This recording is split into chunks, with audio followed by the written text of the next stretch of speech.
This the War Report coming live every Tuesday at 7 with Steve, Cat, Ryan, Amanda, and Eric. And the voice of NEW, Vince Berry. Hitting all the topics like a clothesline flurry. Turn up your speakers and hear them out. You can listen from your car, even on your couch.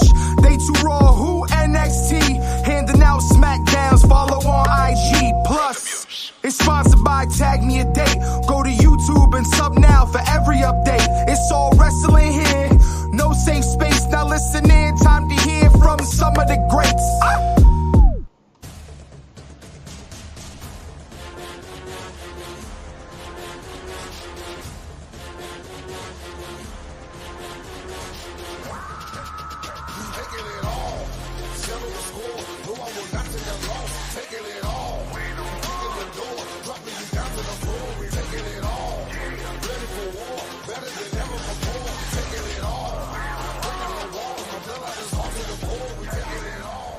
Welcome everybody to another edition of the War Report After Dark.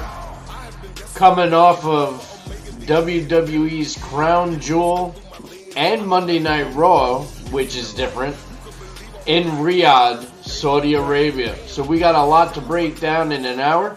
Welcome everybody to another edition. Kat, what's going on?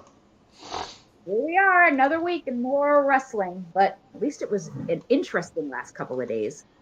We've had some interesting shit go down, and we have a lot to cover.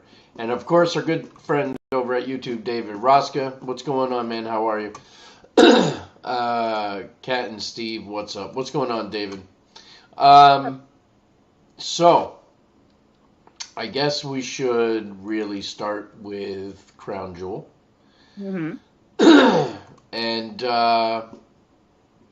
overall, I was extremely happy with this pay-per-view. Crown Jewel used to be like this gimmick thing where, you know, it would be like legends returning and these like dream matchups and stuff, and a lot of them went to shit. But now they're making it more of like a WrestleMania type of deal in Riyadh. And 4. Yep. Tara says, hello, what's going on, Tara? And here's my thing is, more than anything else, the crowd steals the show for me. Absolutely. You know, when you have a 2, 3, 4 hour show, a lot of times, by the time you get to the main event, people are exhausted. It's not as loud. It's not as crazy. That fucking crowd didn't stop from the minute they started till the very minute they went off the air. And same for Monday Night Raw, too, which we'll get into. But so I thought that was great. One thing I was very surprised, and I wanted to get your take on it. So I'm going to use Elimination Chamber or Hell in the Cell as examples, right? Okay. If you have a men's and a women's, usually one opens the show, one closes the show, right? Very surprised that instead of having the Liv Morgan versus Nia to open, they declare the first Crown Jewel champion, they opened with the Bloodline. Yeah. Not only did they open with the Bloodline, but the OTC Bloodline not only loses, but Roman takes the pinfall. Yes. So that we have to get into and break down. And then, of course, what we've been waiting for. And it's all starting and coming together because before we blink, it's going to be War Games time. And we got to have our teams. Right. And it looks like Sammy Uso is going to be rejoining the family. So I'm feeling very Usy tonight. I'm excited to see where this is going to go. But let's go back and where I started. I thought it was bizarre that they opened with that match. I agree, 1,000,000%. Right? I mean, the only reason I think they did, and it has to do with that crowd momentum you were talking about, I think they wanted to get Jey Uso out right out the gate to get that crowd worked up. So I get all that. But if you look at what transpired in the Nia Liv match with Tiffy and everything else, that crowd was so fucking hot for that match, they would have had the same... Now listen, going into it, maybe they didn't know that. You didn't know how the crowd was going to react. Right. But that crowd was hot for every single match, so it would have served the same purpose, but I understand what you mean. But I think because they know what type of reaction Jay gets over there, that's kind of why they did. I agree with you 1,000,000% that I wouldn't have booked that as the first match, but I think going out the gate, that's what they were hoping for, was to get that momentum early from the crowd, so that way it would stay through the entire show. So here's what I really liked. I liked how Jay came out separately from Jimmy and Roman, right? Mm-hmm. Yeah. Obviously, because you want to have that crowd reaction to Jay's entrance. So I get that 100%. I didn't mind that. I liked how there was a little animosity in the match between Roman and Jay. Like, they still don't trust each other fully. Right. Like, Jay wouldn't make the tag right away to Roman when the whole crowd wanted Roman to come in. Yep. I liked how they built that tension. And then you have the clean finish with Solo going over on Roman, which I'm not mad at that decision. I think it was the right decision. You have to get this 2.0 bloodline as much credibility as possible going into War Games, so that in the end, the OTC bloodline goes over at War Games. So I like how they went over. Right. I like how they continued the beatdown at the end. The crowd chanting for Sammy Uso before it ever even fucking happened. His music hits, the roof flies off the place. He comes in to save Jay and the bloodline, and inadvertently kicks Roman in the face. Yep. And then that carries on to Raw, and we'll go more into that when we get to Raw. But the bottom line is Sami Zayn came out, and we got a taste of the possibility that Sammy is still an Uso, or honorary. So I'm really excited the way that went down. And I thought, even though I was shocked by them opening with that, it was a great way to open the show. 1,000,000%. The only thing that I have coming out of it, and again, like you said, I understand why they did it. I don't like that in Roman's second match back that it was Roman that took the pin. I would have liked it better if it was an Uso, because that also could have kind of built the tension. Like if Jay took the pin, it would have been more interesting, but that's just me. So I was thinking about that too. And at first I was kind of thinking your way. Right. And then I kind of switched on it, because there's so much talk about Jacob should be the tribal chief, not Solo. You have to give as much credibility as you possibly can to Solo, and there's no better way to do that than to have him go over on Roman. There's only 3 people that have pinned Roman in this tribal chief era. Solo is now one of the 3. And the other's Jey Uso. And Cody Rhodes. Cody Rhodes, yep. So, yep, I get what you're saying. In 4 years, right, they're the only 3. So, it gives it more credibility. It makes sense, but that's the only, real criticism I had. I mean, you're totally right on your perspective, but I'm not there yet, but... Let me ask you a question. Depending on what happens on Friday, I might be where we're going with you. But go ahead. Well, let me ask you this. When the ref made the 3 count, you sat there and was like, holy shit. Yeah. Right? So they got the shock value. Nobody saw that coming. Nobody ever thought Solo was actually... I honestly thought that the new bloodline was going to win the match. I did. But I didn't think Roman was going to take the fall. I figured it would be Jimmy. Right.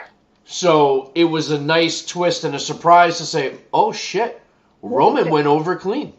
Yeah, exactly. No, like I said, I totally get where you're going. Like I said, maybe with what after, like I said, we're not talking about Monday yet, but what happened with Monday, and maybe with what happens with Friday, I might be where you're at, just not there yet. All right, so we'll circle back because that's going to tie a lot into Raw.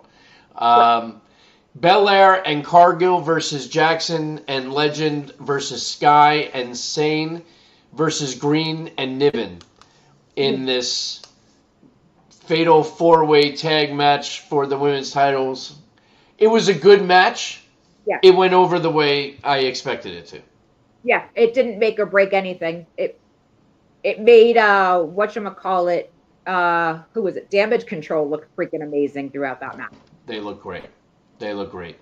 And I gotta tell you, Jade and Bianca are still looking. They're looking better and better together. Jade is getting better. She is getting better. Yes, they are much better in this title run than they were in the first one. And 1 million. And I gotta tell you, the most entertaining person in that entire match for me was Chelsea Green. Green, of course. I mean, you know, she is so good at playing the Karen and the she doesn't, and she's good in the ring. Like, she doesn't get enough credit. I shouldn't say that. She's obviously getting credit from WWE because she's been on TV every week. So I will say that. She's not getting it all from the fans that don't get what she's doing. And I love her and Piper together. Yes. Finally, they got the right tag team for the two of them. Yep. I love the duo. Seth Rollins, Bronson Reed. Wow. Is all I'm going to say. I don't think there's much more you can say. That also delivered. Yeah. Surprised that Rollins went over? I did not expect that match to be as holy shit as it was. Yeah, no, it was great. You know, Bronson impresses me more and more. But I got to tell you, Bronson, I think, should have gone over. I agree. 1,000,000%. This is now the second big feud in a row that he came out short in the end. Mm-hmm. I'm not saying that he looked bad in any way. I don't think it devalues him in any way by taking the loss to Seth Rollins. But it would have helped him a lot more. Seth Rollins didn't need the victory. He didn't need it. Yeah, no, not at all. And, like, he's another one that doesn't always get the credit he deserves with the fans, whatever. Like, he needs a push. He needs some wins under his belt because he really doesn't have them, and he deserves them. Yeah. He's putting out quality every time he goes out there. He's not just a big dude that just squashes people. He can fucking move. Liv Morgan defeats Nia Jax to become the first ever Women's Crown Jewel champion. I was wrong. I will admit it.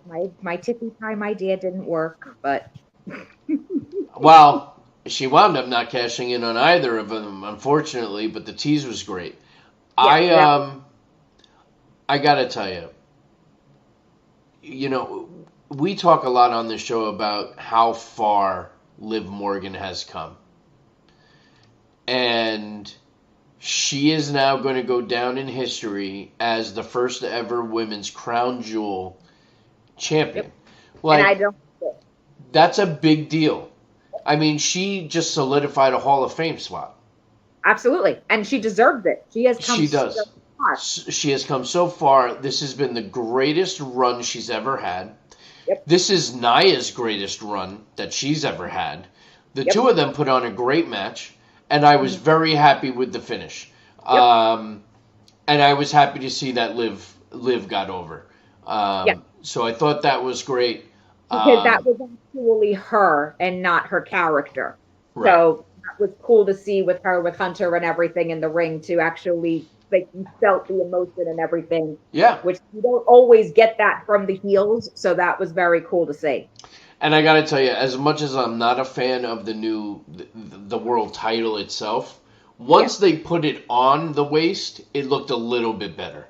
Yep. With Liv, though, it's kind of funny because she's so tiny and the faceplate is so big. It, like, covers her entire torso.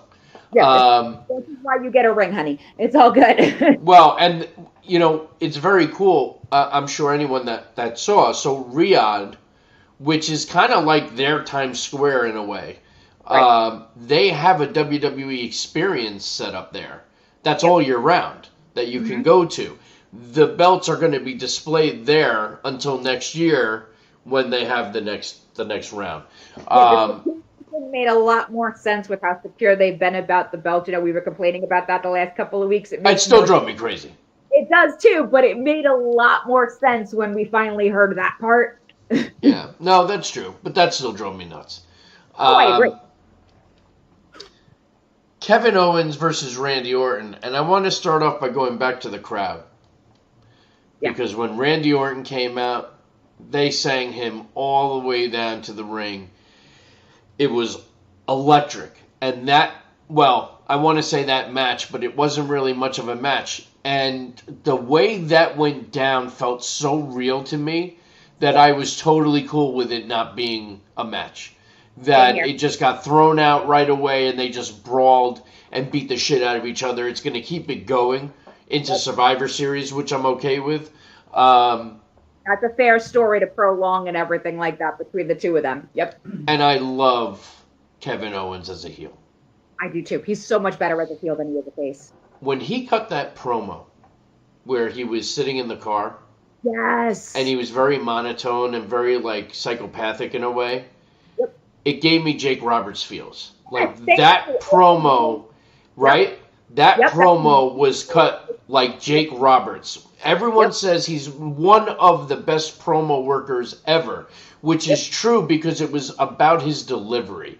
He was very low-toned, but very serious and direct, and he would look directly into the camera.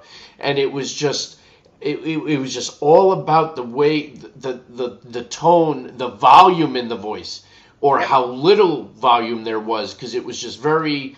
It was like a whisper. It was a deep whisper. Yep. It was great. Yep. Tara was annoyed. I don't know. I loved everything about it. I like how it went down, and again, it's going to prolong it, so I'm good. And I love how Pierce took an RKO. Yeah, and he sold the shit out of it, by the way. But look, it gave us 10 minutes of a preview of what we're going to get.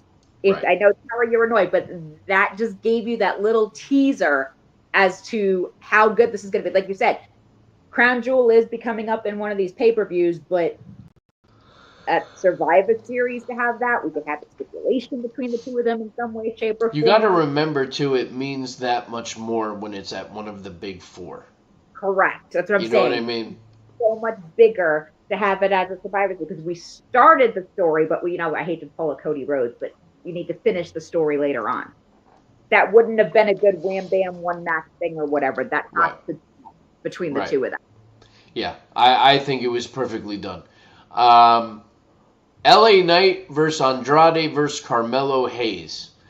I was okay with it. Yeah. I mean, it was not the best match of the night. It was fine. I think LA Knight going over is what I expected. Because I still think now we got to get that true best of 7 match with Andrade and Carmelo. Where that leaves LA going forward, I'm not sure. But I mean, it was okay. Kind of messed up the flow that Andrade and Carmelo had been having for the past 6-7 matches. So I don't know, as much as that should have been like a top quality match, I think it was one of the weaker ones. I mean, it was a great match. It felt weaker compared to all the other matches on the card. Correct. And that's not to say it was bad. I mean, they were all over. It was a good match. It just, if that would be graded the least out of all the other matches. But there was also, to me, I was more invested in the other matches. I don't really give a shit about what's going on with the three of them right now. I'm not really... Like, I'm ready for them to move forward. It's getting kind of boring to me. Right. Tara says, I'm okay with it too, but I was kind of hoping Melo would go over. Listen, I wouldn't have been angry with Melo going over, but I think LA Knight deserves a solid run, and he hasn't had it very long. So I'm okay with the decision of keeping it on him, but I think he needs a new feud. It's got to be, I'm done with this. The problem is I don't think it's over. So we'll have to see where it goes.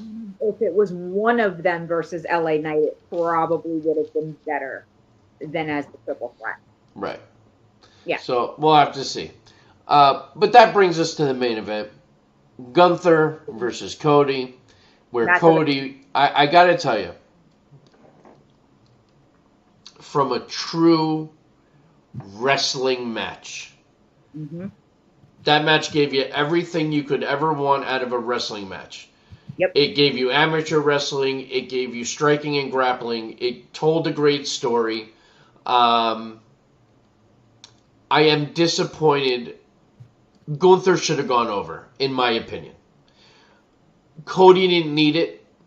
Not to say that Gunther needs it, but I think a heel Gunther, I don't know. I was rooting for Gunther. I'm not saying Cody was the wrong choice, but you know, he got over on Gunther clean, which I don't like to see Gunther lose, so maybe that's why I'm a little salty with it. I don't know. I would have liked to see Gunther gone over. I do like, however, how he shook his hand at the end. And, like, that's something about Gunther, too. Even as a top heel, like, he is man up to be like, you got over, like, you were the better man tonight kind of deal. So I respect the hell out of Gunther. It was a great, great match. I just would have liked to see Gunther be the one that went over. I agree. Oh, I absolutely, positively agree. Like I said, I'm okay with the fact that Cody won, but again, like, sometimes you forget that Gunther is a heel when he's in the ring. His promos are what make him a heel. His work in the ring is just straight wrestling, which I kind of love that variation of. See, but that's true, and that's one thing I've always liked about Gunther. Like, when he was defending the belt, he would never have the rest of Imperium ringside. Correct. You know, he wouldn't try and cheat to win. You know, and that made him a different type of heel. Because heel is just that. It's you get over any way you can because you're a heel. So it was nice to see that. I also, and we'll get more into this with Monday Night Raw, but I also feel like there might be a Gunther face turn coming. Right? The whole, okay, we'll wait till Raw, but the whole Ludwig Kaiser thing, you are absolutely right. But that's pretty much all of Crown Jewel. But I got to tell you, I think it was one of the better Crown Jewels, and I was very happy with it start to finish. I still don't like the fact that it's on at 1 o'clock in the afternoon, but yeah, what are you going to do? Kind of sucked, but better than sometimes when we have to watch WrestleMania at 1 o'clock in the morning. I'd rather that. At least I could watch it on time. I have to work, and then I don't, it's all... I forgot you work on Saturdays, too. Yeah, so I don't get to watch it till 8, 9 o'clock at night. And by then, I know everything that's happened. Because... out of the chat. I behaved this week. It's not even... It's between chats, it's between TikTok, it's between Facebook. I mean, you go on and check a notification, it's the next, ESPN sends you fucking alerts. So it's like you can't get away from it unless you turn everything off, and that's just too much of a pain in the ass. I hear you. I definitely hear you. That's me when everyone starts posting about General Hospital in the middle of the day when I'm working. I'm like, no. Yeah. All right. So Monday Night Raw from Riyadh, which again, that alone is pretty big. Correct. That's just something that's never been done. It starts off with a Liv Morgan promo, which her promo work has just been great. And then, of course, that becomes a battle royal for the new number one contender for the women's title, and that was Io Sky. And I'm very happy to see Io get her opportunity. Yeah, no, and that finish between her and Valkyrie was insane on the outside of the rope like that. Yeah, it was great. That was unbelievable. I don't think I've ever seen anything like that. Yeah, it was really good. they've also still continued to tease this whole split between Kofi and Xavier. They're celebrating 10-year anniversary. Yep. anniversary next week, and that's going to be when Xavier turns on Kofi. There's Correct. no doubt in my mind that's when the heel turn's coming. 1,000,000%. That's finally when that's going to happen. I don't know how I feel about it. I almost want Big E to show up. Right, and try and work it out. Try and talk sense into them. Yep. But especially since they were talking about it last night too. They even mentioned that Big E had said over the weekend that the reason the New Day worked so well is because there was no captain. It was just the three of them as a team. So the fact that he's even making those comments kind of leads up. And the promo for the 10 years of the New Day has all three of them in the picture. right. I mean, I think it's pretty safe to say that Big E is going to show up. Yes. So it'll be interesting to see. Now, this week we had the War Raiders, which I'm so happy they're back to being the War Raiders, versus the New Day, which is what enhanced because, once again, the New Day lost.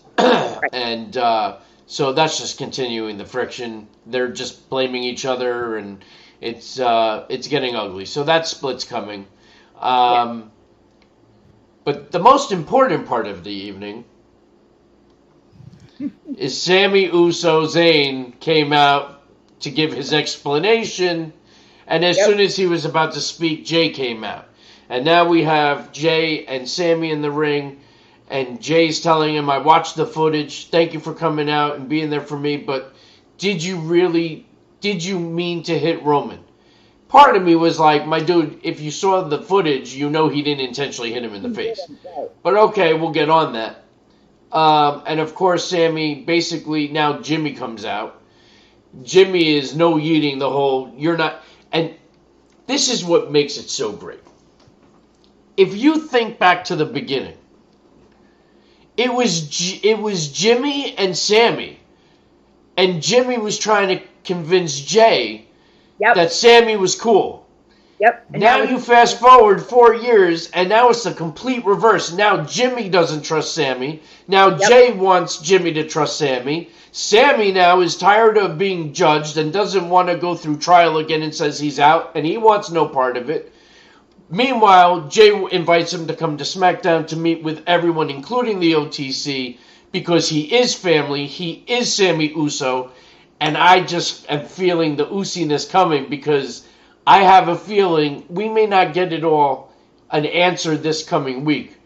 But I'm telling you, in the weeks to come, you're going to see Sammy coming out with an honorary Uso shirt. Yep. Once again. And it's going to be a face Sammy in this role. He can make them break, and it will be okay. And I'm so excited to see what happens with this. Right. And this might be the week now because of the fact that he wants everyone there. This might be the week that Paul Heyman might be the one to get everyone on the same page.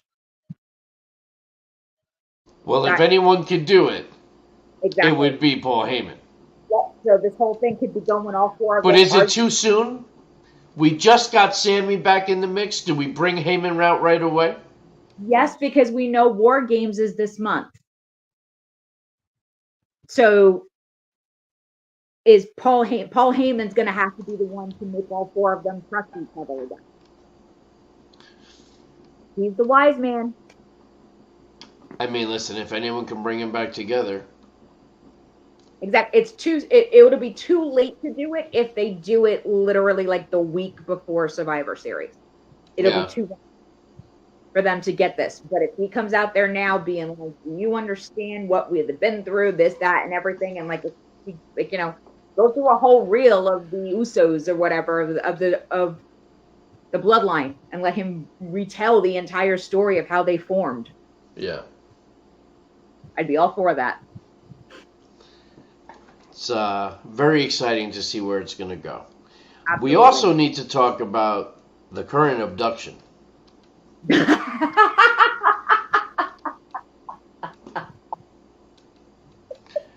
I thought that video was great with Miz tied up and his mouth taped and the fear in his face and Bo Dallas just being Bo and talking all types of shit.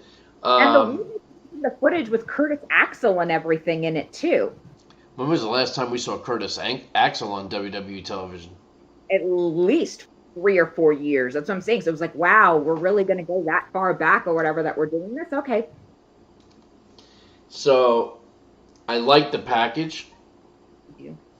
I like where this is headed.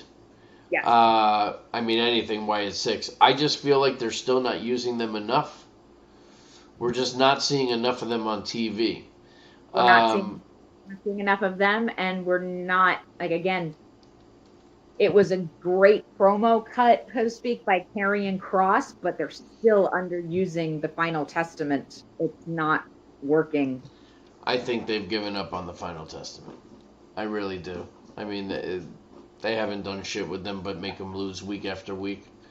But so, yeah, and now pairing them up with the Wyatt 6, they're going to lose again. Exactly. Well, if you watch the video, Bo says this was never about the Final Testament. It was always about him.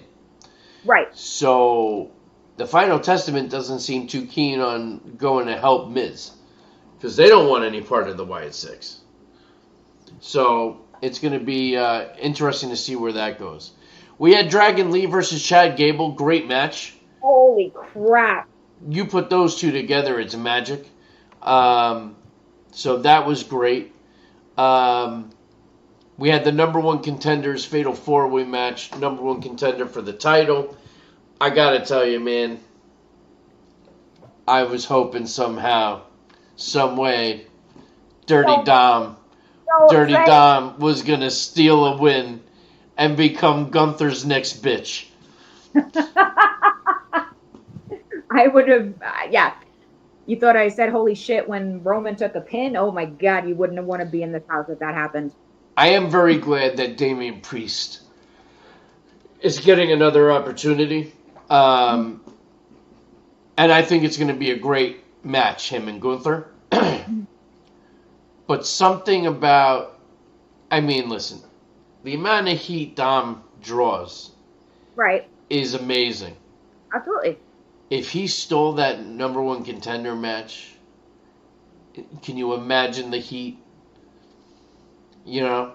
And then it would organically make Gunther a babyface because the crowd would be so behind Gunther over Dominic.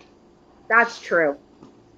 That is very, very true. But, you know, I couldn't handle that. No. I wouldn't have liked that at all. And now even still whatever, so now we have that. But, like, if we had it with Dominic or whatever, that it would have been, you know, Liv trying to help out or what have you and do all that stuff now. Because now Rhea's out. Rhea can't help Damian in any way, shape, or form or help anybody. So let's talk a little bit about Rhea. So apparently she really is injured. And they had to write her off. She has some orbital Any idea when this happened? Happened on Monday Night Raw, so that's why they wrote her coming in on Tuesday that she took the assault from Liv and Raquel. So apparently last Monday, which I don't even remember her wrestling last Monday, which is weird. I don't think she wrestled. That's why I don't think it happened Monday. I think they wrote her off Monday. No, they wrote her off Tuesday. She got attacked on NXT. Oh. Tuesday night on NXT, she came to wish the 4 women that are going on to the ECW event tomorrow night with NXT. She took a baseball bat to the head by Liv and Raquel. I saw that. I saw the footage. But the injury, but we know, so we didn't see her get hit. So the injury, they said, happened between Monday and Tuesday, and that's why they wrote her off. I mean, if you look at the footage when she's having the conversation with the girls backstage, you can see the black and blue clearly across the side of her face. She was already injured before she went out there. So if it was in the performance center or what she was doing, I don't know.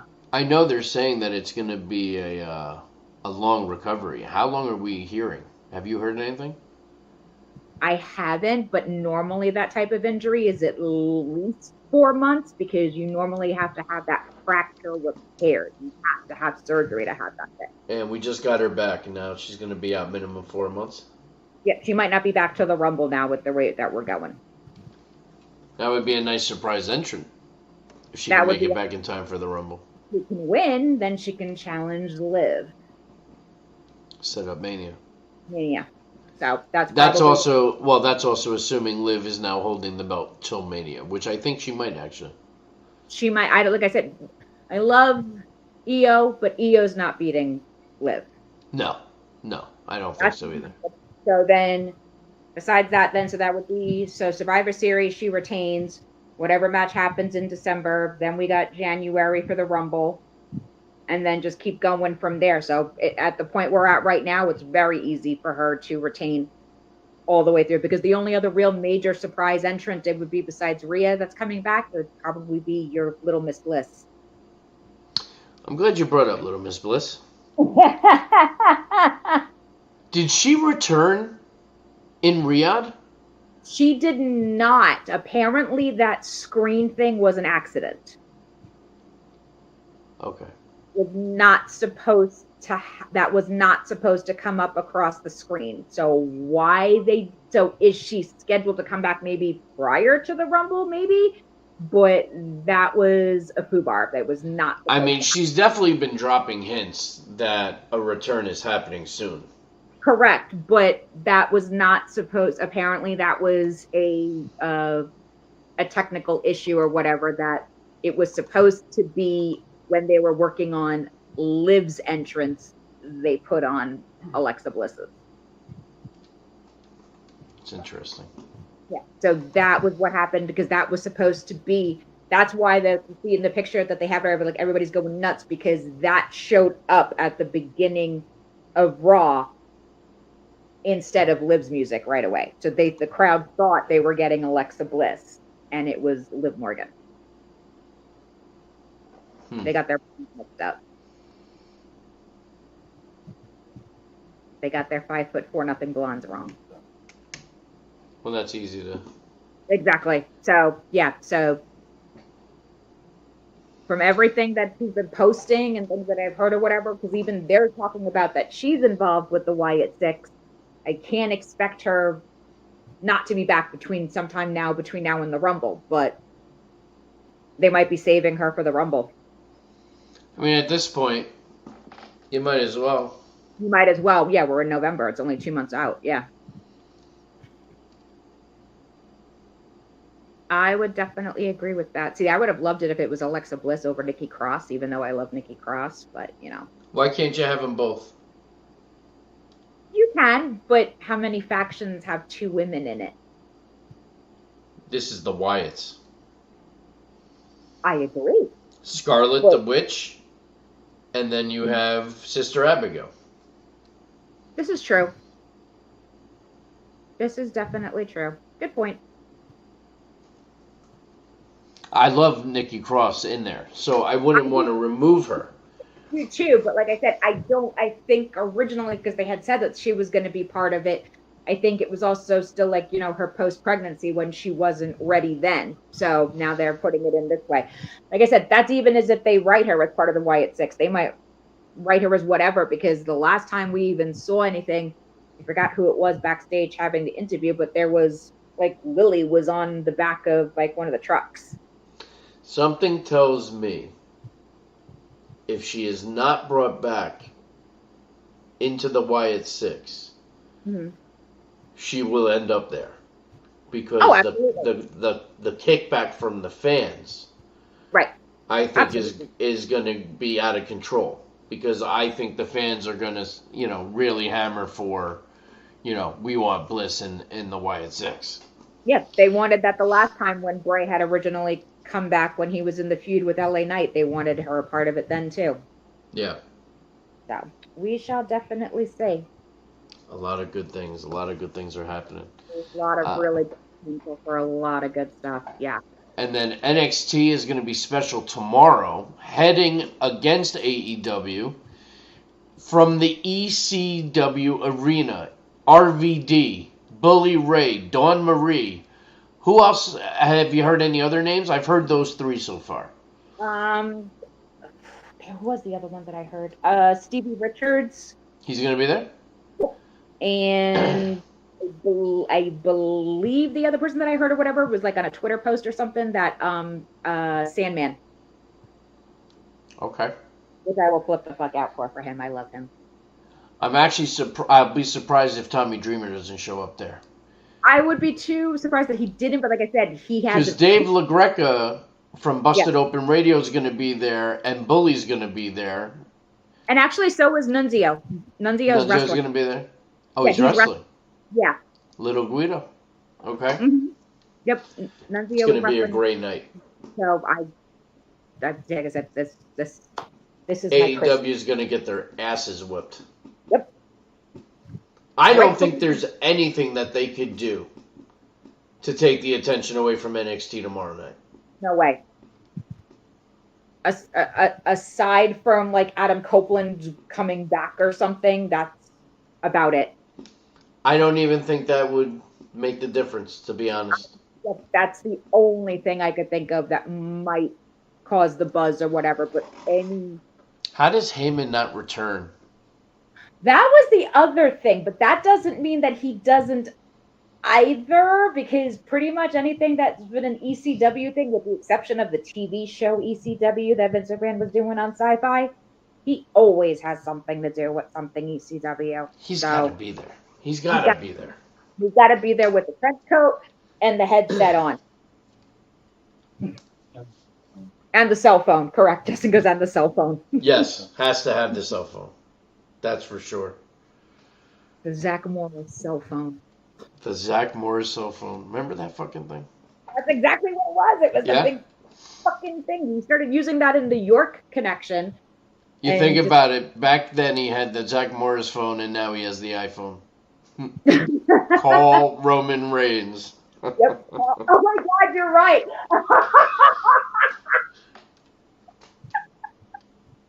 I didn't even think of that. But you know what always makes me laugh? Heyman will, he'll stand there with his phone. He'll go, call Roman Reigns.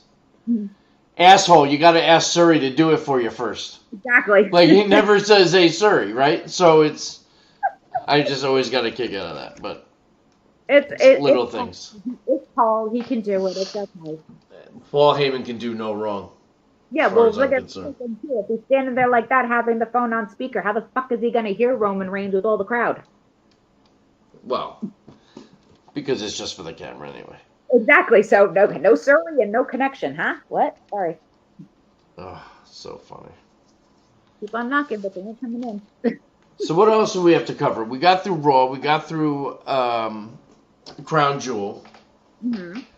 We got SmackDown this week, where we're going to have the confrontation with the original Bloodline and Sammy. So we'll see how that develops. What else is scheduled for SmackDown? So here's something we should talk about too. Tara loves how I refer to it as the Zach Morris phone. Wow, that's really what it was, the big black phone. But we had 3 releases. Yes, we did. We had Baron Corbin is officially gone. Yep. We have, what's her name? We have Indy Hartwell. Indy Hartwell, and who was the other one? Tegan Knox. Yes, Tegan Knox. So those 3 are officially gone, which means in 90 days they can be in AEW. To do nothing except. I mean, listen, I'm not upset about the 3 of them being gone. I think they'll land. Maybe they'll have better success elsewhere. I mean, Baron Corbin, they did so much to try and get him to go over, and it didn't work. The only time Baron Corbin was over was when he was the poor man. They should have kept that going longer. He shouldn't have won the lottery so quickly. Then when he won the lottery, they should have kept that going longer. That whole thing, that was like the best Baron Corbin ever, and they rushed through the whole thing. Yep, when he was Happy Gilmore. Tegan Knox, phenomenal in the ring. She has a great look. You released her. You brought her back. You did nothing with her. And now she's gone. Indy Hartwell, she was Candice LeRae's sidekick. But she was in the story. The day they fired her, she was still on SmackDown because it was a taped episode. Yeah, that's true too. She had a match the same day she was fired on television. Like, what the hell? Well, at least, her last match ever aired on TV. I shouldn't say ever, but, for the time being. She's another one that did nothing for me, to be honest with you. She got royally screwed once they moved Dexter Lumis into the Wyatt Six, because any story that had her being, that Dexter Lumis was her husband just kind of disappeared by the wayside. Right. Yeah. Because it was her, Candice, Johnny, and Dexter. And that was over, so it was trying to rebrand her. Then first, Indy was not the heel, and Candice was becoming the heel, and she was trying to figure out this good bad thing, and then all of a sudden, okay, this she's a heel. So it wasn't working because they just didn't book her right to begin with. Right. It's no love lost, by the way, that they wrote any of the three of them, but the three of them had way more potential than what they were given as to why they were let go. I mean, they don't really need one. No, they don't. But like you said, they tried a lot with Baron Corbin. They should have never just let Baron Corbin cut his hair, and then he lost his Goliath, David and Goliath, when they cut his hair off. So it didn't work. They were trying to make him a heel, then they're making him a face, and he was a tag team champion with Braun Breaker, which was another really weird combination. Then they paired him with Apollo Crews. And meanwhile, somewhere Omos still has a contract. Isn't that amazing? Right? He'll be the next one to go. Or, I mean, he won't be too far along. When was the last time he was even on TV? The Royal Rumble. Was that the last time we've seen him? So it's been almost a year. Yep, that's because we're closer to the next Royal Rumble than we are away from it. Right, and now he doesn't have MVP anymore, obviously, so that makes it even more he'll be next on the list because he doesn't even have his mouthpiece anymore. Well, you know what's going to happen. He'll get released from WWE, and just because he was with them, Tony Khan will offer him a job in AEW. Well, that'll be another waste of Tony Khan's money, or Tony Khan's father's money, I should say. Well, he's got it. What does he care? He's got a lot of it. I don't know. Like I said, he was never anything to write home about to begin with anyway, so don't know, don't care, but it should be weird. They were just intrigued by his size. It's the same thing about Giant Gonzalez. He didn't do too well either. Well, he also didn't last very long either. That's what I'm saying. He's lasted longer. What the heck? The last time he was actually anything that was pretty relevant or actually it was entertaining was when he was AJ Styles, bodyguard, and the two of them were tag team champions. Even that sucked. It did, but that at least made him look like he could be like he was just the muscle guy to make AJ look good, let AJ win. So at least that worked. He wasn't in a solo match or whatever trying to sell that he's a wrestler. Because he sure as hell ain't.